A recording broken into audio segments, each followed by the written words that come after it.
নমস্কার, আমি গৌতম বন্দ্যোপাধ্যায় আর আপনারা দেখছেন গৌতম ব্যানার্জি অফিসিয়াল। যারা আমার চ্যানেল দেখছেন তাদের কাছে আমার অনুরোধ যে আমার চ্যানেলটাকে সাবস্ক্রাইব করুন, শেয়ার করুন এবং কমেন্ট করুন। আর যে নোটিফিকেশন আইকনটা আছে ওইটা মানে বেলটা ওটা অন করে দিন। আজকে যেটা বলতে যাচ্ছি সেটা একটা জাতীয় পর্যায়ের একটা শোকের আবহ নিয়ে এসেছে। বিমান দুর্ঘটনায় মৃত্যু হয়েছে মহারাষ্ট্রের উপমুখ্যমন্ত্রী অজিত পাওয়ারের। এই ঘটনায় স্বাভাবিকভাবে দেশের বিভিন্ন মহলে শোকের আবহ দেখা গিয়েছে। বিভিন্ন রাজনৈতিক দলের প্রতিনিধিরা যেমন শোক জ্ঞাপন করেছেন, তেমন সামাজিক স্তরেও এই উপমুখ্যমন্ত্রীর অকস্মাৎ প্রয়াণে প্রভাব পড়েছে। অজিত পাওয়ার মহারাষ্ট্রে অজিত দাদা নামে পরিচিত ছিলেন এবং তার অনুগামীর সংখ্যা কিন্তু কম নয়, বরং তিনি কিন্তু জোরের সঙ্গে নিজের রাজনীতি করে গিয়েছিলেন। সত্যি কথা বলতে পাওয়ার পরিবারের মধ্যে তিনিই ছিলেন প্রকৃতভাবে শরদ পাওয়ারের উত্তরসূরি। তবে শরদ পাওয়ার সেটা বুঝতে পারেননি, তিনি নিজের মেয়েকে এগিয়ে দিতে চেয়েছিলেন। যাই হোক, তার এই মৃত্যুর পর বিমান দুর্ঘটনা নিয়ে যেমন কিছু অস্বস্তিকর প্রশ্ন উঠেছে, তেমনি মহারাষ্ট্রের রাজনৈতিক ক্ষেত্রে একটা শূন্যতা দেখা দিয়েছে। সেই শূন্যতা পূরণ কিভাবে হবে তা নিয়েও জল্পনা ছড়িয়েছে। মহারাষ্ট্রের পাওয়ার পরিবারে যেটা বলছিলাম সঙ্গে ক্ষমতার অঙ্গাঙ্গী সম্পর্ক থেকেছে বড়পা। এই পরিবারে শরদ পাওয়ারের কথাই ছিল শেষ কথা বহুদিন ধরে। কিন্তু যবে থেকে অজিত পাওয়ার নিজে রাজনীতির ক্ষেত্রে এসেছিলেন তবে থেকে ভাইপোর যাকে বলা হয় ইনফ্লুয়েন্স, প্রভাব অনেক বেশি বাড়ছিল। কারণ তিনি রেখে থেকে কথা বলতেন না, মাটির নেতা, মাটি থেকে উঠে আসা নেতার মতো কথা বলতেন। এমনকি আমলাদের, আইএএস আইপিএস দেরও ছেড়ে কথা বলতেন না, সবার সামনে তিনি ধমক দিতেন। খানিকটা মমতা বন্দ্যোপাধ্যায়ের সঙ্গে মিল পাবেন এটা, একদম টেলিফোনে ধমক দিতেন। মমতা বন্দ্যোপাধ্যায় ঠিক এটা করে থাকেন এবং যার জন্য তার বিভিন্ন লেভেলে, হয়তো এলিট মহলে নয় কিন্তু বিভিন্ন সাধারণ মানুষের মধ্যে, সাধারণ ভোটারের মধ্যে তার একটা সাংঘাতিক প্রভাব থেকেছে। যেমন মমতা ব্যানার্জি থেকেছে তেমনি অজিত পাওয়ারেরও ছিল। তবে এই কাকার সঙ্গে সুসম্পর্ক রেখেও বিজেপির সঙ্গে গাঁটছড়া বেঁধেছিলেন, সেই কৌশলটাও তিনি জানতেন। যদিও রাজনৈতিক ভাবে ছিল না, হয়তো বা ছিল, আমরা জানি না। মহারাষ্ট্রের নির্বাচনের আগে প্রধানমন্ত্রী নরেন্দ্র মোদী অজিতের নাম না করে বুঝিয়েছিলেন অজিতের বিরুদ্ধে বহু বহু কোটি টাকার দুর্নীতির অভিযোগ রয়েছে। সেই সব দুর্নীতির তদন্ত হলে যে তাকে চাক্কি পিসিং করতে হবে সে কথাও মনে করিয়ে দিয়েছিলেন। আর তার এই ভাষণের পরেই কাকার সঙ্গে রাজনৈতিক সম্পর্ক ছেদ করে এনসিপি ভেঙে তার নিজের অনুগামীদের সঙ্গে নিয়ে তিনি বিজেপির সঙ্গে সরকারে যোগ দিলেন। এবং কিভাবে? উপমুখ্যমন্ত্রী হিসেবে, একেবারে সরকারের অন্যতম প্রধান। কিছুদিন ধরে, এই মৃত্যুর কিছুদিন আগে থেকে তার সঙ্গে বিজেপি নেতৃত্বের বেশ কিছু বিষয়ে নাকি মতান্তরের মাত্রা বাড়ছিল, অন্তত মহারাষ্ট্রের রাজনৈতিক সূত্রে সেটা জানা গিয়েছে। বিরোধী দলের বক্তব্য অজিত ফের নিজের কাকা শরদ পাওয়ারের সঙ্গে যোগাযোগ করছিলেন। প্রশ্ন উঠছে, তিনি কি আবার কাকার সঙ্গে যোগ দিতে চাইছিলেন, মার্চার চাইছিলেন, নাকি তাও নয়? এমন প্রশ্ন উঠেছে যে তিনি নাকি কাকার সঙ্গে যোগসাজশ করেই বিজেপিতে গিয়েছিলেন। কারণ শরদ পাওয়ার কোনোদিন কিন্তু অজিত পাওয়ারের চলে যাওয়া নিয়ে কোনো বিরূপ মন্তব্য করেন। এই যে কোন প্রশ্নটা ঠিক, কোন সংশয়টা ঠিক, এটা আমরা জানি না, হয়তো জানতে পারবো পরে। তবে এই সমস্ত প্রশ্নের কোনো সঠিক উত্তর না এলেও এই মুহূর্তে এটা বুঝতে অসুবিধা হওয়ার কথা নয় যে তিনি বিজেপিতে গিয়ে খুব একটা সুখে ছিলেন না। কেন?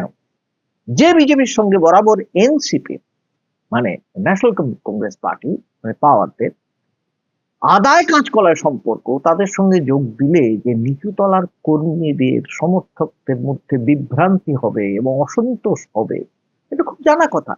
ঠিক এখানে দেখবেন আপনার কংগ্রেস আর সিপিএম এর যে জোটটা হয়েও হয় না। কেন হয় না? কারণ নিচুতলা হয় না।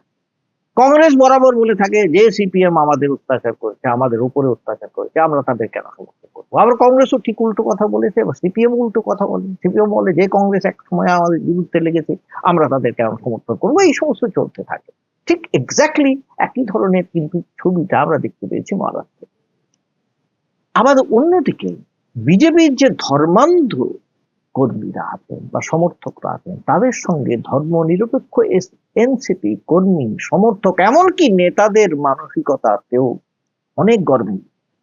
তাদের সেই মানসিকতা, দুটো বিপ্রতীপ মানসিকতা মেলানো খুব কঠিন। পশ্চিমবঙ্গের মুখ্যমন্ত্রী মমতা বন্দ্যোপাধ্যায় রাগ ঢাক না করে এই সংশয় প্রকাশ করেছিলেন যে বিমান দুর্ঘটনার তদন্ত হওয়া দরকার, নিরপেক্ষ তদন্ত।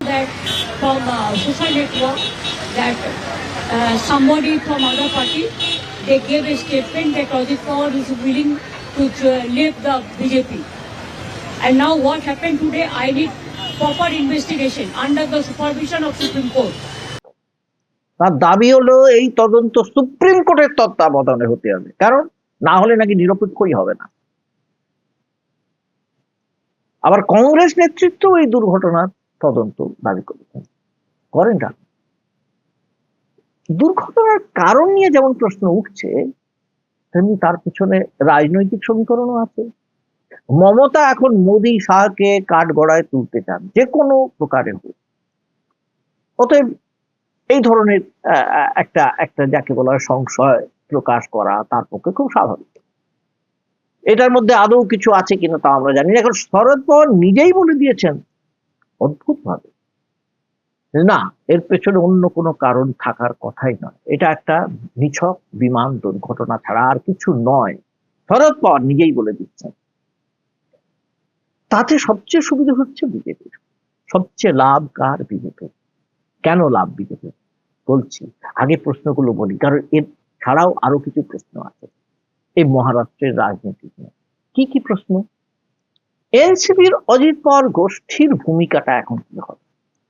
একটি মহল বলছে গোষ্ঠীর সিংহভাগ বিজেপির সঙ্গে মিশে যেতে চাইবে, যে জন্য আমি বলছি লাভ হতে পারে বিজেপি। সবচেয়ে বেশি আরামদায়ক, স্বস্তিদায়ক অবস্থায় আছে এখন বিজেপি। আবার এটাও আছে, এই যে অজিত পাওয়ার গোষ্ঠীর মধ্যে যে ধর্ম নিরপেক্ষ বা কট্টর বিজেপি বিরোধী যে বিধায়করা আছেন, তারা কোন দিকে যাবেন? তারা কি পুরনো এনসিপিতে ফিরে আসবেন, নাকি বিজেপির সঙ্গে তাদের একটা সমঝোতা হবে যে তারা আলাদা বসবেন, নাকি সেখানে অজিত পাওয়ারের স্ত্রী যাবেন এবং বিজেপি তাকে গ্রহণ করবে, উপমুখ্যমন্ত্রী না করলেও অন্য কোনো পদে তাকে রাখবেন এবং কোনো জায়গা থেকে ভোটে জিতিয়ে আনবেন। কারণ তিনি গতবারে কার কাছে হেরেছেন? শরদ পাওয়ারের মেয়ে সুপ্রিয়া সুলের কাছে। এখন তিনি বিজেপিতে যদি যান, মানে সরাসরি যাবেন না, যদি এনসিপির নেত্রী হয়ে যান, তাহলে যদি বিজেপি তাকে নিয়ে আসে জিতিয়ে, তাহলে সমস্ত সমীকরণ পাল্টে যাবে। কিন্তু মুশকিল হলো অজিত পাওয়ারের মতন সেই ক্লাউড যাকে বলা হয়, সেই জোটটা কি সুনেত্রার আছে? সেটাও একটা প্রশ্ন। শরদ পাওয়ার বর্তমানে অশক্ত। তিনি এই বয়সে নিজের দলকে চালনা করতে যে সক্ষম হবেন, মানে যদি যারা মনে করবে অজিত পাওয়ার চলে যাওয়ার পর শরদ পাওয়ারের সঙ্গে এসে মিশবেন, তারা কি মিশতে চাইবেন? অনেকে এটা বিশ্বাস করতে পারছেন না যে শরদ পাওয়ার আবার নিজেই দলকে উঠে পরিচালনা করবেন। আবার তার মেয়ে সুপ্রিয়ার সেই সাংগঠনিক ক্ষমতা নেই যে তিনি দলকে চাঙ্গা করতে পারবেন। যদি এনসিপি সিংহভাগ বিজেপির দিকে চলে যায়, তাহলে তাহলে আরেকটা প্রশ্ন, তাহলে শিবসেনার একনাথ শিন্ডে গোষ্ঠীর সামনে বিপদ সংকেত দেখা দেবে। সরকারের তো 13 জন বা 14 জন বিধায়কের দরকার, এর বেশি দরকার নেই। সরকার চালানোর জন্য তখন শিন্ডের প্রয়োজন ফুরিয়ে যাবে বিজেপি। তখন শিন্ডে অনুগামীরা কোন দিকে যাবে, সেটাও একটা প্রশ্ন। তাদের মধ্যে অনেকে কি বিজেপিতেই চলে যাবে? তাহলে কোন দিকে যাবেন? তারা কি উদ্ধব ঠাকরের দিকে ফিরবেন? এটাও একটা প্রশ্ন। অজিত পাওয়ারের অকাল প্রয়াণে মহারাষ্ট্রের রাজনীতিতে এইরকম একাধিক প্রশ্ন রেখে দিয়ে গেল, কিন্তু একটা উত্তর সামনে রেখে দিয়ে গেল, যে উত্তরটা হচ্ছে মহারাষ্ট্রে বিজেপি, ভারতীয় জনতা পার্টি এখন সবচেয়ে স্বস্তিকর, শান্তির, আরামের জায়গায় রয়ে গেল। এমন প্রশ্ন যে উঠছিল যে নরেন্দ্রর পরে কি দেবেন্দ্র, মানে নরেন্দ্র মোদীর পরে কি দেবেন্দ্র ফডনবিস? দেবেন্দ্র ফডনবিসের মধ্যে অনেক গুণ আছে এই সমস্ত। রাজনৈতিক ভাবে তিনি যথেষ্ট ম্যাচিওর, তিনি অত্যন্ত কুশলী, দলের নির্দেশে মুখ্যমন্ত্রীর পদ ছেড়ে উপমুখ্যমন্ত্রী পর্যন্ত হয়েছিলেন, আবার তিনি মুখ্যমন্ত্রী হয়েছেন, কিন্তু তার যে শরিকরা তার বিরুদ্ধে কিচ্ছু কথা বলেননি আজ পর্যন্ত। কাজেই দল পরিচালনা এবং রাজ্য পরিচালনা দুই ক্ষেত্রেই তিনি কিন্তু যথেষ্ট সুশাসনের বা প্রশাসনিক ক্ষমতার পরিচয় দিয়েছেন। কিন্তু বিজেপির অন্দরমহলে কি সমীকরণ হবে সেটা আমরা জানি না। তবে এটা ঠিক যে দেবেন্দ্র ফডনবিসের হাত অনেকখানি শক্ত হলো, তার ক্ষমতা আরো বিস্তৃত হলো, এটুকুই বলতে পারি। নমস্কার, সকলে ভালো থাকবেন। আবার আপনাদের সঙ্গে দেখা হবে পরের এপিসোডে।